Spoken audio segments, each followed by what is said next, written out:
Yop, bonjour tout le monde.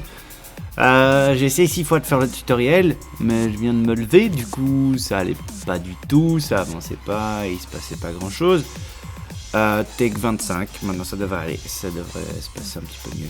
Aujourd'hui on va essayer de vous apprendre à faire ces tu vois ça va même pas beaucoup mieux, ces high pitched wobbles, les qu'on entend un peu partout en dubstep, en drum and bass maintenant. Et un peu partout en fait. Plutôt que de faire whoop whoop whoop whoop whoop, je vais vous en jouer un, juste histoire qu'on voit de quoi on parle. C'est cette partie aiguë ici.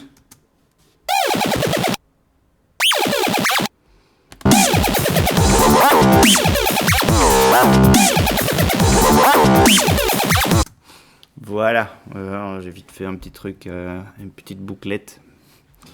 Petite bouclette de Cordy pour vous montrer comment ça donne un contexte, quoi. Voilà, c'est ça. Hop.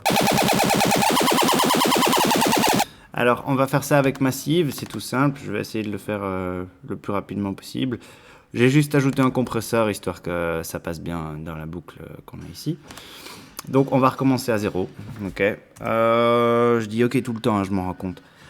Ajouter une nouvelle piste MIDI. Shift, pomme, T. Ok. J'ai encore dit ok. On va aller chercher Massive. Massive qui est donc... Je suis un peu perdu avec le nouvel Ableton. Massive qui est donc dans les plugins. Il y a un autre tutoriel qui explique comment utiliser Massive et comment s'en servir au départ. Donc si vous voulez... Je vais probablement mettre un lien ici, ou bien ici, ou bien quelque part. Voilà. Alors, première chose à faire, New Sound. On repart à 0. On prend la wavetable de l'oscillateur 1. On la met vers là, plus ou moins vers 2 heures.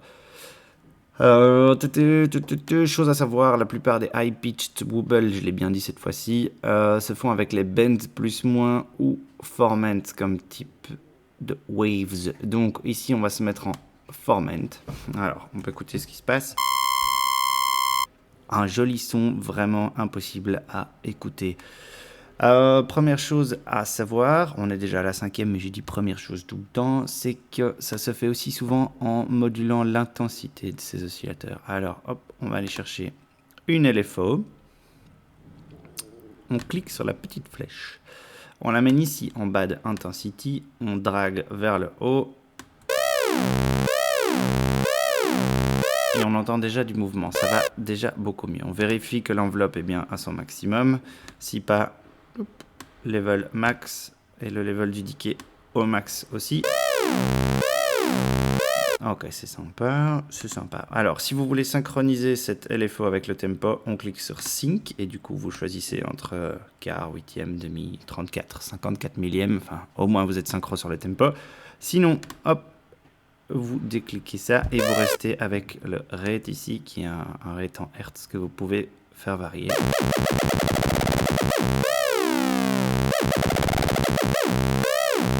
Voilà. Alors, si vous déplacez l'intensité ici vers la droite, vous allez vers quelque chose de plus en plus aigu.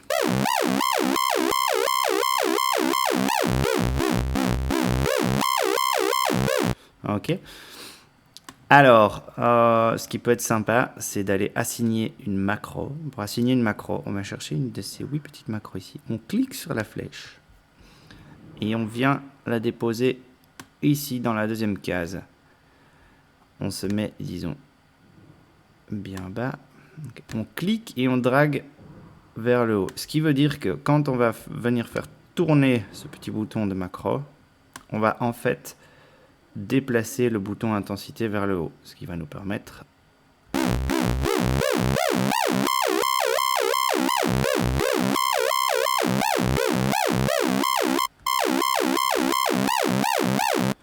de jouer avec ce côté un peu plus aigu, un peu plus grave. C'est un bon truc à savoir. Vous pouvez utiliser ce genre de macro sur un peu tout ce que vous voulez. Alors, l'FO ici, moi, je préfère que ce soit synchronisé. C'est franchement plus facile à utiliser. Voilà. On voit qu'on a déjà quelque chose de sympa. Alors, 84e chose à faire, allez dans la Voicing tab et montez le unisono. On peut essayer à 10. Ça rend le son beaucoup plus fat. On se met en mono parce qu'on n'a pas envie d'avoir 3 notes de high pitched en même temps. Ça va donner quelque chose d'affreux. Ça c'est déjà pas mal sympa. On peut déplacer un peu le pitch que t'offre. Ça c'est au bon gré du druide, je dirais. Alors, on vient dans les effets. On va chercher un classique tube.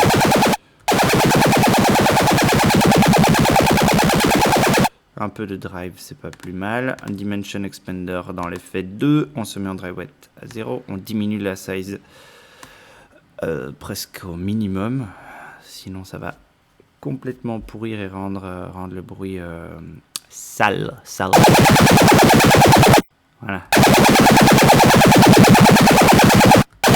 Alors que quand on se met au minimum, ça donne juste une impression de stéréo. Ce qui est pas plus mal. Hop. EQ.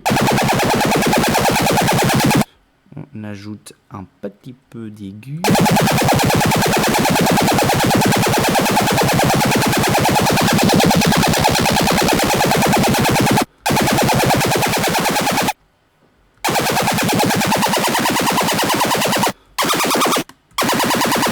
Moi, je préfère encore sans le unisono en fait.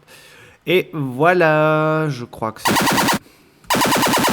c'est plus ou moins le patch que j'ai utilisé de l'autre côté. Alors, ce que j'ai fait de l'autre côté, j'ai aussi modulé le pitch de mes notes. Pour faire ça, on va dans la Oscillation tab et on drague le pitch up and down jusqu'à plus 12 et moins 12. Ce qui veut dire que quand vous allez aller dans l'automation de Ableton, donc on retourne ici dans ce que j'ai utilisé tout à l'heure, vous allez double-cliquer sur votre clip. Si vous cliquez sur enveloppe, vous allez avoir ici dans Ableton 8 un petit onglet pitch. Sinon, dans le 9, vous allez chercher MIDI control et vous arrivez directement sur pitch bend aussi. Et ça vous permet de moduler le pitch comme vous voulez. Ce qui veut dire que maintenant, une fois que vous allez commencer à dessiner des courbes dans tous les sens, ça va moduler le pitch de vos notes et donner quelque chose dans ce genre-ci. Donc voilà, et ça peut donner quelque chose de sympa. J'espère que ça vous aura aidé, j'espère que ça vous aura aidé quoi. À bientôt.